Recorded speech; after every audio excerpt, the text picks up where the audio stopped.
Saudara Ketua DPP PDI Perjuangan Puan Maharani mengaku Ketua Umum PKB Muhaimin Iskandar masuk dalam bursa bakal cawapres Ganjar Pranowo.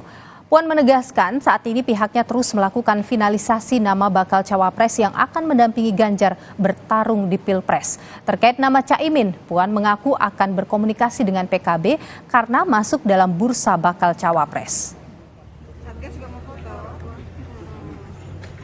Akan melakukan komunikasi dengan Caimin, kemudian Pak Erlangga, dan yang lain-lain namanya yang nanti masih dalam masuk radar PDI Perjuangan untuk menjadi cawapresnya capres Pak Ganjar.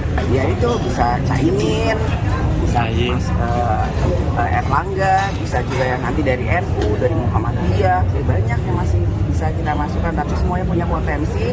Yang kita lihat dulu apakah nantinya cocok atau enggak untuk menjadi cawapresnya capres ini.